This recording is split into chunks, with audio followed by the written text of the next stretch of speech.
Good evening everyone. हमारा channel share capital को आप लोगों को स्वागत है। तो आज हम लोग डिस्कस करेंगे कि स्टॉक मार्केट में ट्रेड करते वक्त कोई भी शेयर ऊपर या नीचे क्यों होता है। तो उसको पहले जानने के लिए मैं आप लोगों को एक चीज़ बताना चाहता हूँ। कोई भी शेयर्स में ट्रेड करने के लिए आपका पहले से एक डीमैट एज वेल एज एक ट्रेडिंग अकाउंट होना चाहिए।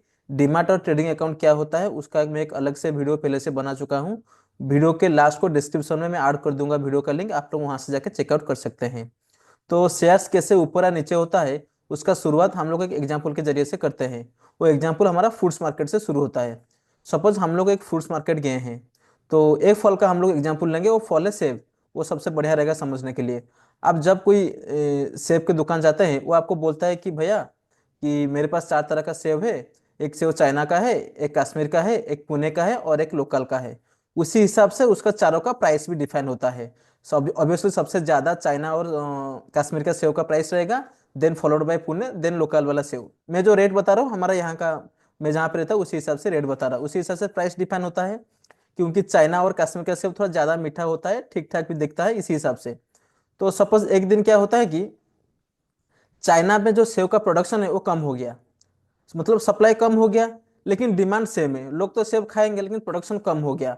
अभी जो चाइना का सेब 250 रुपया पर केजी बिक्री हो रहा था, अब वो 260, 270, 200, यहाँ से कि 300, 350, 400 तक भी चला गया। तो उसी हिसाब से सप्लाई कम हो गया, डिमांड ज्यादा हो गया, इसीलिए उसका प्राइस बढ़ गया।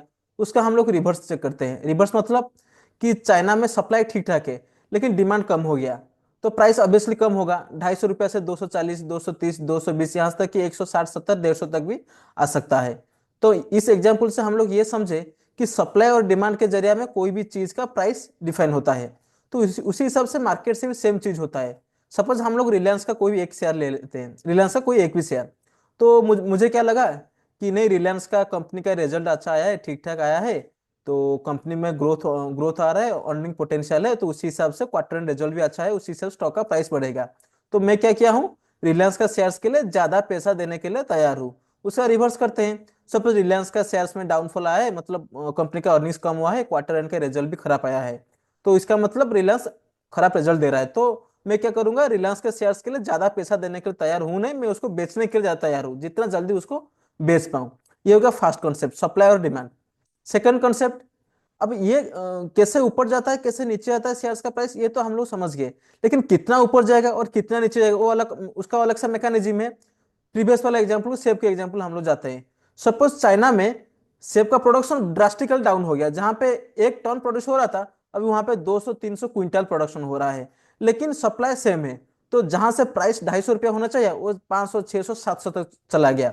उसका ठीक रिवर्स लेते हैं। सप्लाई ठीक है लेकिन डिमांड जहां पे हर 10 जन से 7 जन सेव खरीद रहे थे, अभी हर 10 जन से हार्डली 1 और 2 जन सेव खरीद रहे हैं। तो उसका प्राइस जो 250 था, वहां से गिर के 120, 130 तक आ गया। अभी हम रिलायंस के एग्जाम्पल को जाते हैं। सपोज रिलायंस का शेयर का ग्रोथ 20, 30 क्या 40, 50% से कम आया है। जहां तक शेयर्स का प्राइस 20, 30 रुपया कम हो रहा था, अब ये 200, 300 रुपया कम हो जाएगा। उसका रिवर्स लेते हैं। रिलायंस का अर्निंग्स 40, 50% से ऊपर गया है। जहां शेयर्स का प्राइस 20, 30 रुपया बढ़ रहा था, वहां 200, 250 रुपया बढ़ गया। तो ये दो एग्जाम्पल से हम लोग अभी तक समझ गए कि सप्लाई और डिमांड दो मेन चीजें, सप्लाई एंड डिमांड, ये दोनों के चीज से शेयर्स का प्राइस डिफाइन होता है। प्राइस डिफाइन, ये वाला कॉन्सेप्ट क्लियर हो गया। तो इसके बाद और एक टर्म आता है मार्केट में, जब भी आप लोग ट्रेड करेंगे, जब आप demat account, trading account open कर लेंगे, ट्रेड करेंगे, वहां पे दो टर्म आएगा। ये हो गया आपका बीड और एक हो गया आस्क। इसको बोलते हैं बीड प्राइस, इसको बोलते हैं आस्क प्राइस। मतलब बायर्स और सेलर्स। बिड प्राइस कौन लोग सेट करते हैं, बायर्स लोग, और आस्क प्राइस सेलर्स लोग। बिड प्राइस आपका बायर्स लोग, आस्क प्राइस आपका सेलर्स लोग सेट करते हैं।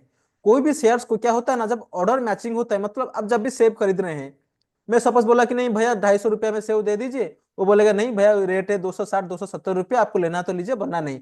हम लोग के बीच में प्राइस में नेगोशिएशन होता है। सपोज 255 में रेट फिक्स हुआ, तो मैं 255 रुपया दिया, वो 255 रुपया से सेव को सेल किया। एक बायर्स और सेलर इंट्रोड्यूस हुए, तो उसको बोलते हैं बिड प्राइस और आस्क प्राइस। अगर आप, जो मैं आलेस ब्लू का सॉफ्टवेयर यूज करता हूँ, वहां पे मैं रिलायंस का शेयर ऑलरेडी आर करके रखा हूँ, यहाँ पे मैं दिखाता हूँ। यहाँ देखिए, एक बिड है, एक ऑर्डर है, क्वांटिटी है, ऑफर मतलब इसको आस्क प्राइस बोलते हैं। रेड में है बिड प्राइस, सॉरी ग्रीन में है बिड प्राइस, रेड में है आपका आस्क प्राइस। मार्केट बंद है इसलिए 0 0 दिखा रहा है। यहाँ पे प्राइस फ्लक्चुएशन होता है हमेशा। ये बिड में दिखाएगा कौन सा प्राइस में कौन कौन लोग बिड किए हैं।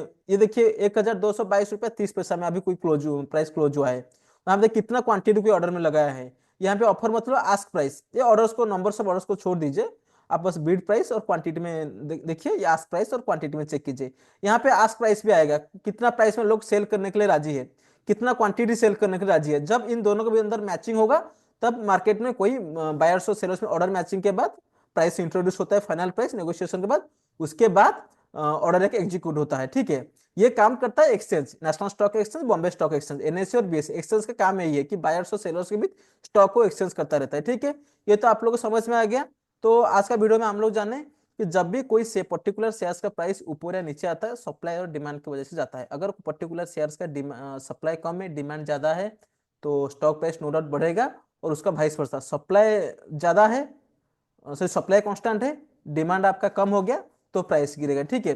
तो आज का वीडियो अगर कैसा लगा आप मुझे कमेंट सेक्शन में जरूर बताएगा। चैनल अगर ठीक ठाक लगा, इसको शेयर और सब्सक्राइब भी कर दीजिए, ठीक है। चलिए आज के लिए इतना।